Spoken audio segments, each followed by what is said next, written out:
Hello, and welcome to episode 9 of WrestleRotica. This week, as with every other week, we feature 2 brand new stories, featuring the best in Wrestling Erotica.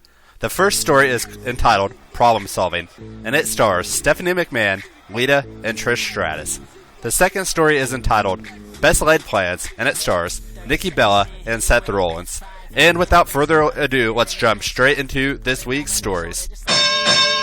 This story is entitled Problem Solving, and it is written by Princess of Punk 8. You should give this a go, Hunter told Steph. Running his hands up her thighs, Steph raised her hand and looked her husband in the eyes. Going to a lesbian club? She stated. You think that's going to solve my problem? Hunter reached out and cupped her cheek, stroking her jaw with his thumb. You're having trouble coming when you're with me, he reminded her. We've tried everything else. If the therapist thinks this could work. Sex therapists don't know everything, she sighed. And what could actually happen here, babe? Sex would be the most likely conclusion, which would be fine with me, Hunter assured her.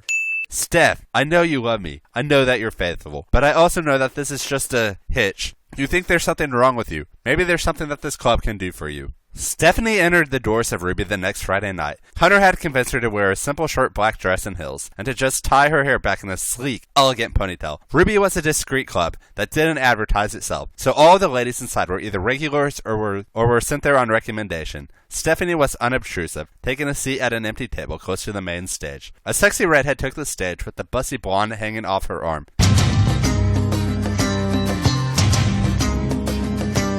For those of you who don't know me, I am Lita, she announced, looking around the room. My lovely wife Trish and I own this club. This busty blonde gave a bright smile and swept her gaze over the assembled patrons. Her eyes lingered on Stephanie a moment too long for her liking, and Steph ducked her head to the ground. Ruby is here so that we can have a place to express ourselves, Lita continued. To act on our thoughts and desires without fear of judgment. And maybe, just maybe, we can help a fellow sister in need. Trish released Lita's arms and walked down the steps, making her way through the crowd. She stopped in front of Stephanie and held her hand out. Steph looked around to find everyone's eyes on her, and blushed bright red even as she slid her hand into Trish's. Trish pulled her to her feet and led her to the stage. Lita still standing there, ready to receive the brunette woman. You are having issues in your marital bed, she stated simply, once Steph was standing next to her. Steph dipped her head and curled in on herself. I can't come. Aww, she whispered, the crowd still managing to hear her in the silence of the club. Lita smiled and led her to the short table sitting in the middle of the stage. That's okay, she promised. We can help you with that. Steph hoisted herself onto the table and looked up at Lita, the height of the table making her shorter than the redhead. How are you going to do that?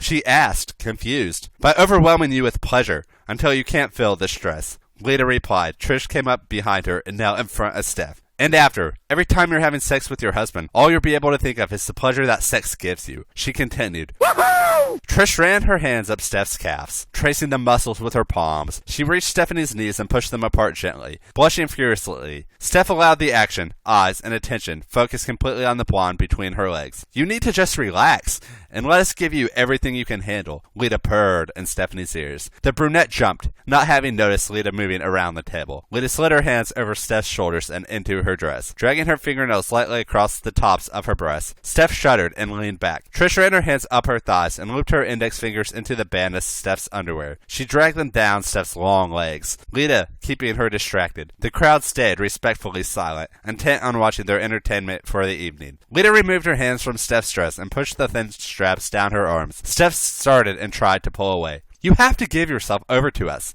Lita breathed, continuing the spell that the atmosphere of the club and her earlier words had put Steph under. Let us help you. Trust us. Steph sighed and relaxed back, passively allowing Lita to strip her down to her waist. Trish pushed her skirt up around her waist and traced a small, elaborate pair of butterflies tattooed on her left thigh. Steph shuddered as Lita took her breasts in her hands, groping them gently. Steph struggled to stay quiet, Trish moving closer and closer to the apex of her thighs until she glanced up at Steph, saw her closed eyes and open mouth, and let in to lick a stripe up her outer lips. Steph's moan was cut off into a quick gasp. As Lita pinched her nipples quickly, Trish attacked Steph's cunt with her mouth, probing her inner walls with the slick muscle. Steph whimpered, feeling Lita's hands on her chest, contributing to the pleasure building up low in her stomach. She needed more, but she wasn't going to beg with these strangers watching. Trish pulled back and nipped at Steph's clit before bringing her fingers into play. She kept fucking Steph's cunt with her tongue while twirling her clit between her fingers. Steph's body tensed and her cunt tensed, but she just couldn't get her body to respond fully. Trish pulled her mouth away from Steph and jumped, but the fingers in her cunt and the hands on her breast relaxed until she slumped back against Lita. Trish curled her fingers and Steph moaned loudly. Trish flicked her tongue across Steph's tight hole and with one moment of force, she had her tongue inside the hole. Steph screamed and came, her cum flowing over Trish's fingers. Trish fucked her through her orgasm before she pulled her fingers out of Steph and rose. Between the two women, Trish and Lita guided her to lay on the table. Lita smirked and scanned her eyes over the crowd, motioning two blondes up to the table. The blonde with the pink streak curling around her face stepped up and dragged her nails down Steph's arm.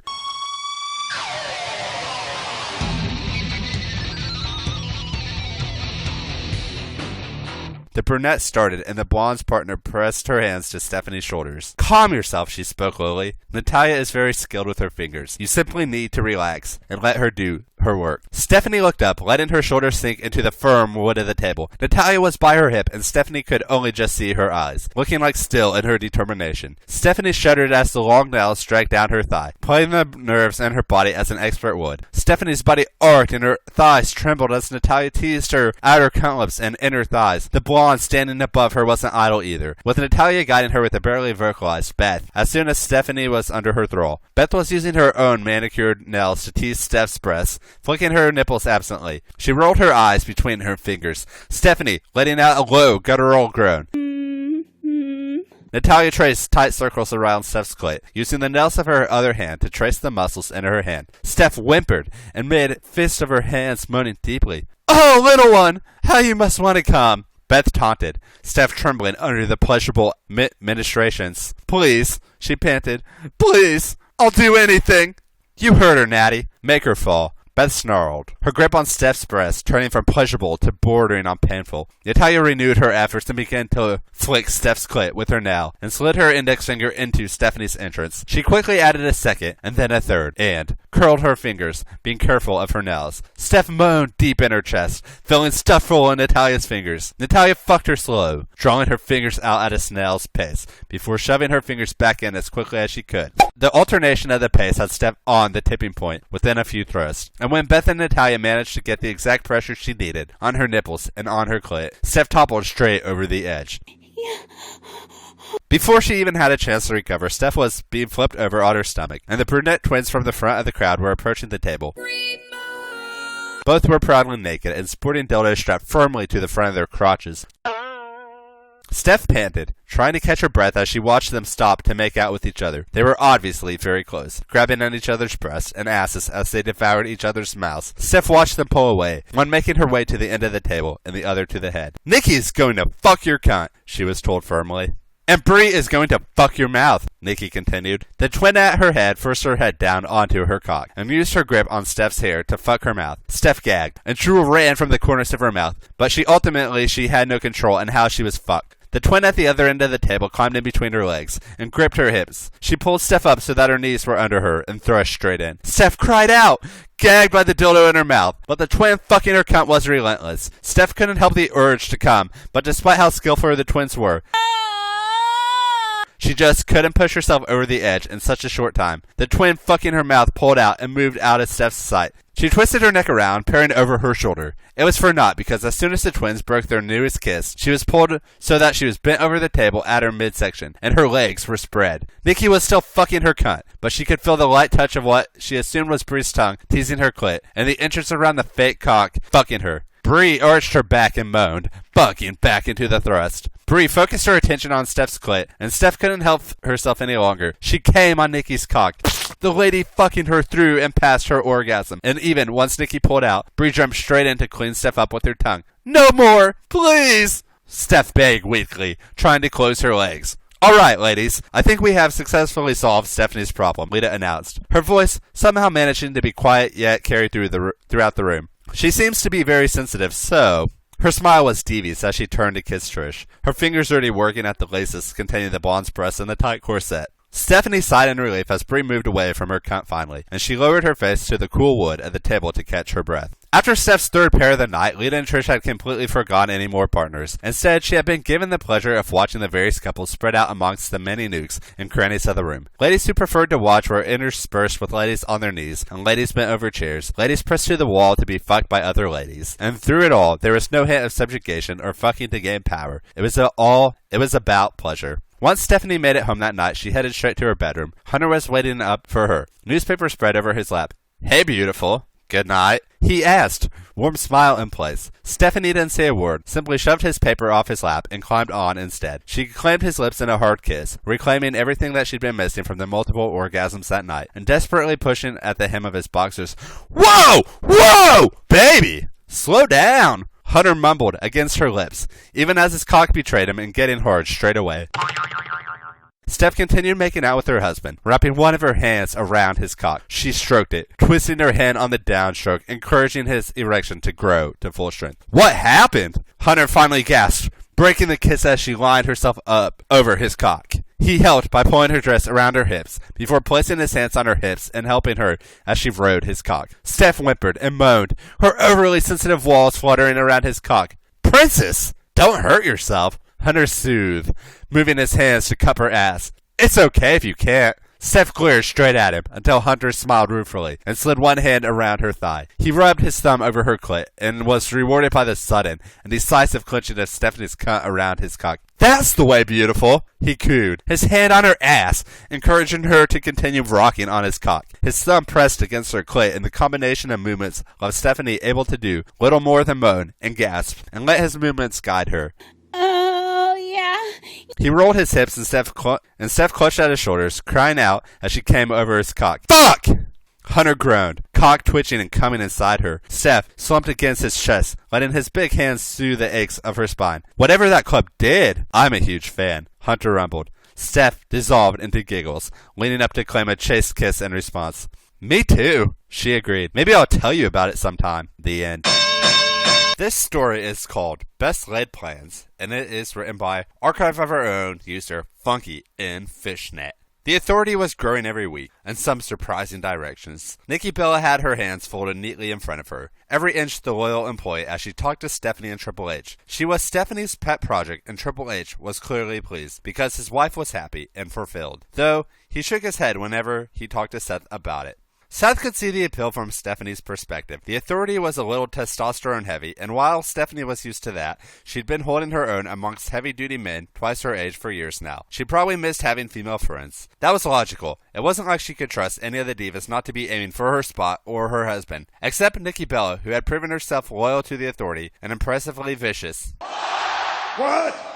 Seth had always been able to see what other people didn't, drawing the threads together to make a fully cohesive plan. Triple H had always been fantastic at that as well. Cerebral, in fact. It was a huge part of what made him a king in the WWE. Randy Orton didn't have that same talent. Oh, he could be brutally violent and impressively vindictive, but a well-thought-out escape-proof plan? Randy only got to be a cog in that kind of machine. Part of the blueprint, never the architect. Maybe that was one of the reasons why Triple H had asked Seth to join the authority. Maybe he wanted a successor who possessed at least an ounce of foolproof forward planning and creative thinking.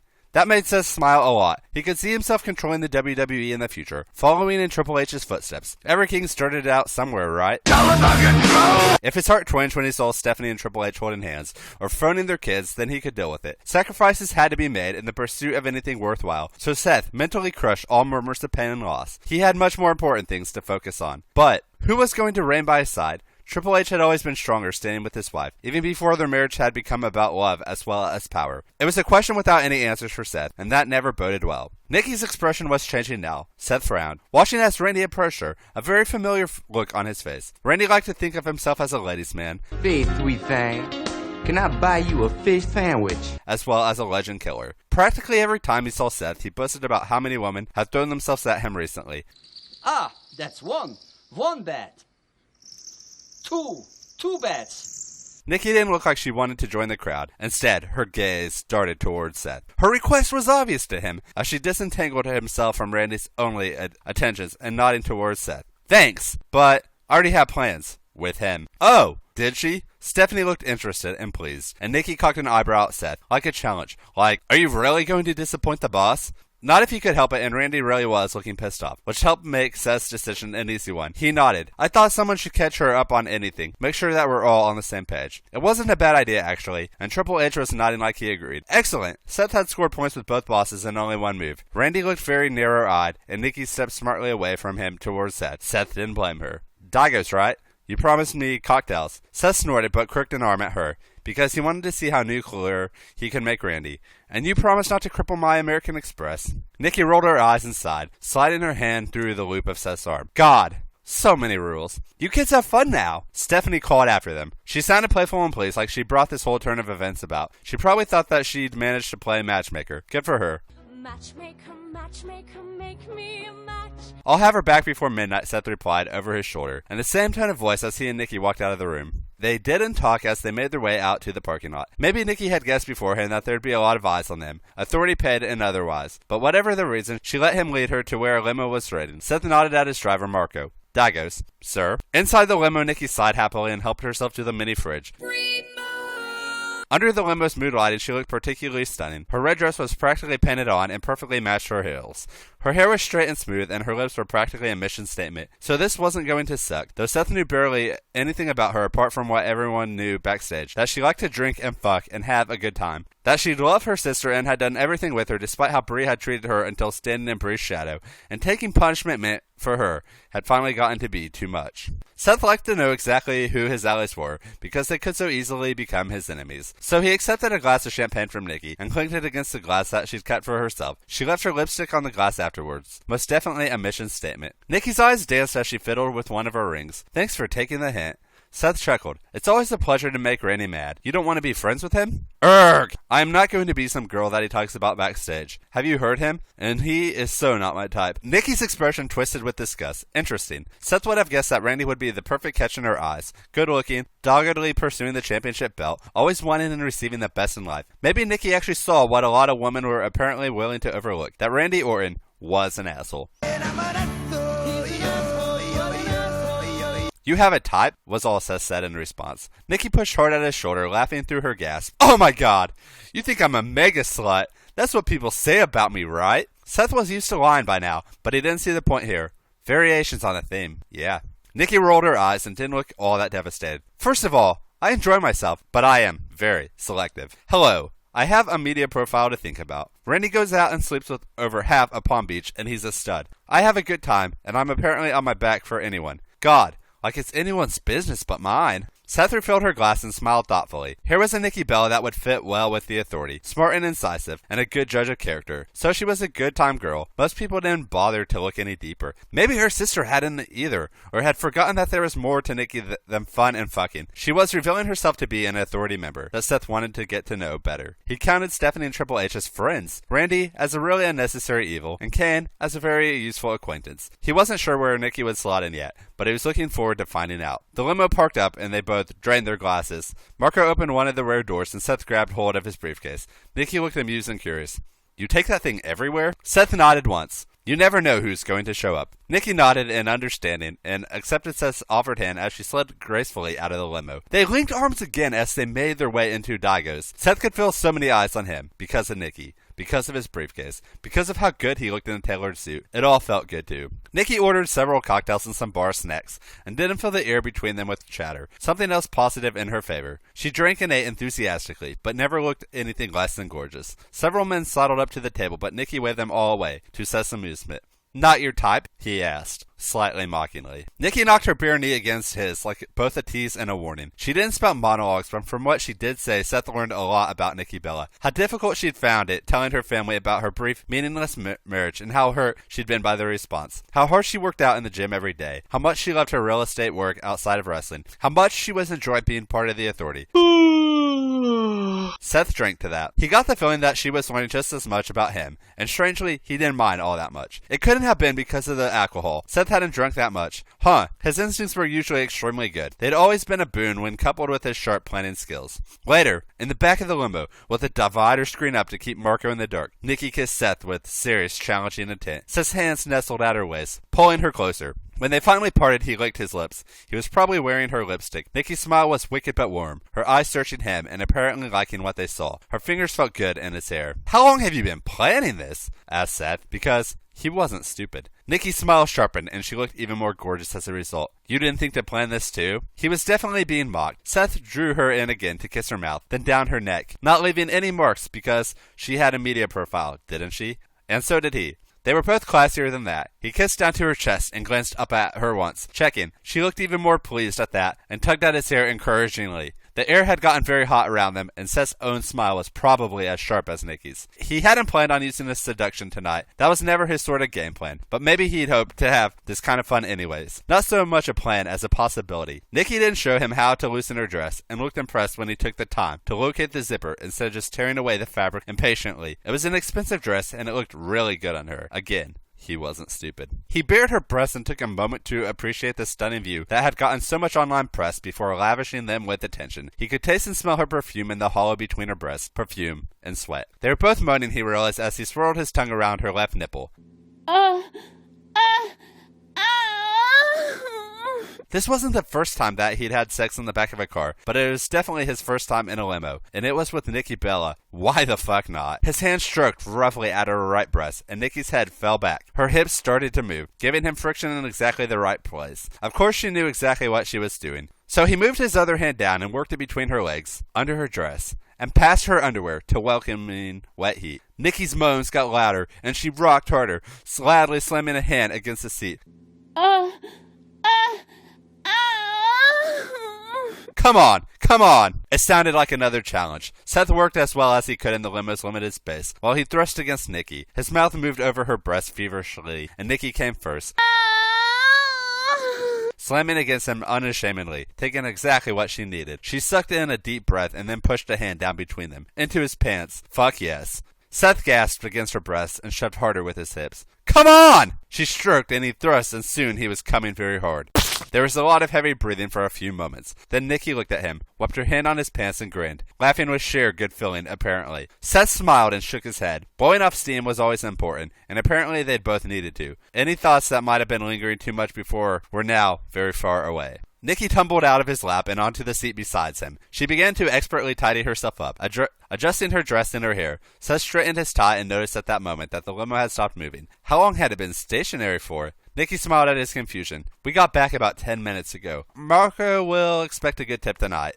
Right, because he's part of the authorities' driver's pool and was probably used to this kind of thing happening, thanks to Randy. Seth patted his wallet. He'd be tipping Marco for the discretion and professionalism. Nikki checked her purse and then turned towards Seth. So, that's happening again. A statement, not a question. A challenge even, asking just why he'd have any reason to refuse. It'd been hot and not even a little bit awkward afterward. But what exactly was Nikki expecting here? What else did she have planned? Nikki didn't look offended by whatever his expression was doing. She reapplied her lipstick as she explained. The only hook I have in the authority is Stephanie. I need to make connections on my own terms. Meaning, she wasn't going to let Randy Orton slither all over her. She'd chosen Seth, because he was an easy mark, because she'd wanted to. That much was clear. Nikki Bella was very obviously over putting up with things that she didn't enjoy. So an alliance. Seth could see the benefits. Nikki already proven that she had unnoticed talents. She's a freak in the sheets. She's a freak in the sheets. Like every member of the authority, she was one hell of a weapon. We're using each other, Seth, Nikki continued, capping her lipstick and pressing a hand to Seth's knees. Why does that have to be such a bad thing?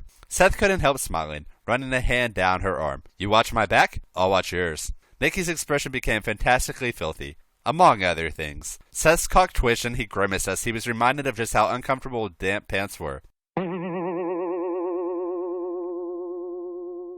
Nikki leaned in, her hand moving further up Seth's leg, like she knew exactly what Seth was dealing with. It'll drive your boyfriends crazy, too. Seth didn't manage to completely contain his wince. He blamed that on the afterglow still leaving him a little dazed. Nikki's expression twisted and she kissed him lightly, like an apology, like a promise. She got it. That wasn't a line to be discussed or crossed. She knew what nobody else in the authority had picked up on. Seth rearranged his face, tightly tucking away every stray thought connected to Roman and Dean. He couldn't afford to slip, even though Nikki's promise had felt genuine, like she knew exactly what fire she'd been playing with. Seth looked at her, seeing that he could repay like for like. And it'll drive your sister crazy as well. Nikki's expression hardened, but she nodded and opened the car door. Marco was waiting for them, blank-faced and cordial. Seth tipped him and told him that he was done for the night.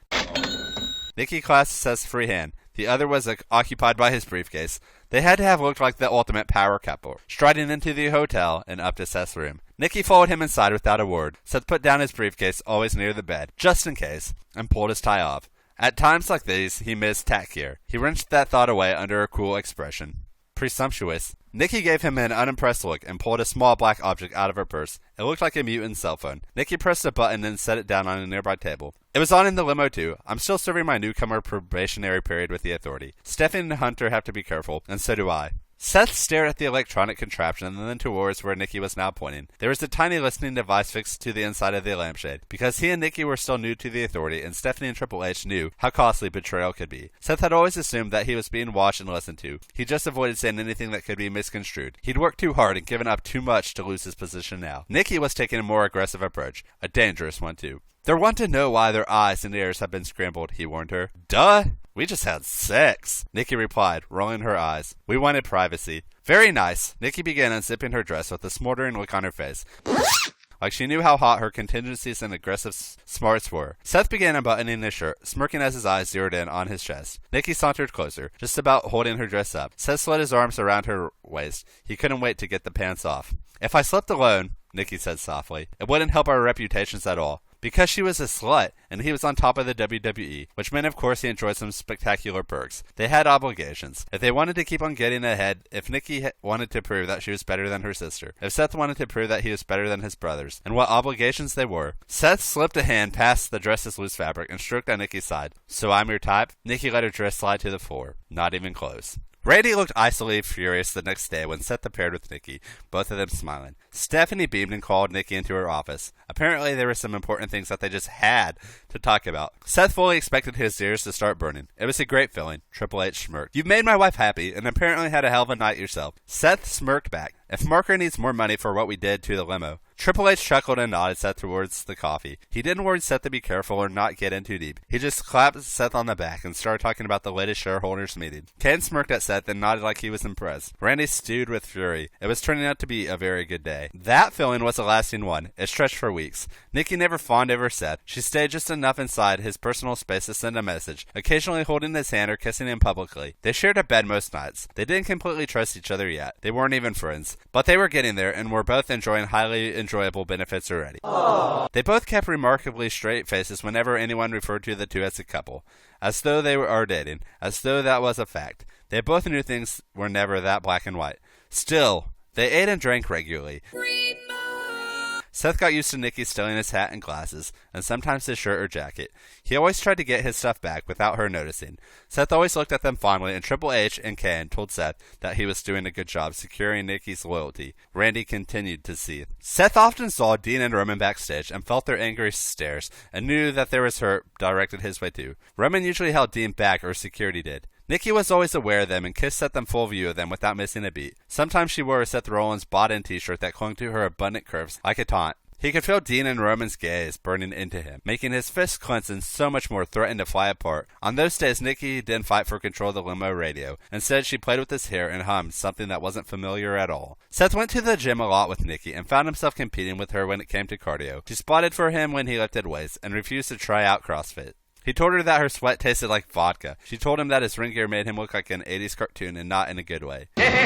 They were laughing together when Brie and Daniel walked into the gym. Brie stared at them the whole time. Seth offered Nikki his water bottle and threatened to add more weights to the bar she was using when she squirted water at him. Her eyes were bright and proud. She beat her own record when she concentrated on lifting. She glistened in the mirror triumphantly. He swapped towels with her and told her to try an extra mile on the cross trainer because they were going to earn time in the sauna. He ordered in seafood that night, her favorite comfort food, and told her that he was going to disappear, because it seemed to him like she'd want to be alone to wallow after encountering Brie. But instead, she dragged him closer and told him to massage her feet. You first. Nikki wrinkled her nose but complied while he poured her a drink and argued with her about what pay-per-view movie to select. Nikki ate with relish and fed Seth bites of lobster as he worked on her feet. He watched as she painted her nails a very familiar bright blood red. Maybe Brie and Nikki were also fighting over who looked better in that trademark Bella color. He and Nikki would be good tag team partners. Seth was almost sure that it would happen because they'd be able to beat the shit out of Brie and Daniel, or Brie and Dean, or Brie and Roman. And Stephanie and Triple H's favorite weapon was humiliation. Nikki blew on her nails. Her eyes seemed to be far away. That they had been since the gym. She's not even here, and I can still fucking hear her telling me what bad choices I keep making because you can't be trusted, obviously. Obviously. Nikki blew out of her breath, and it sounded like a hiss. Her gaze was now as firm as Seth's as she continued. Well, neither can I. The end. Thank you for listening to episode 9 of Wrestle Erotica. We hope that you enjoyed and will recommend us to your friends, families, coworkers. Okay, maybe not that. That'd be a little bit weird to tell your co-listeners that you listen to a Wrestle Erotica podcast. But hey, if that's your style, more power to you. Be sure to follow us on Stitcher, Player.fm, Facebook, and our website, WrestleRoticapod.com. And without further ado, we hope you have a nice week, and will join us next week for another collection of stories. Thank you and goodbye.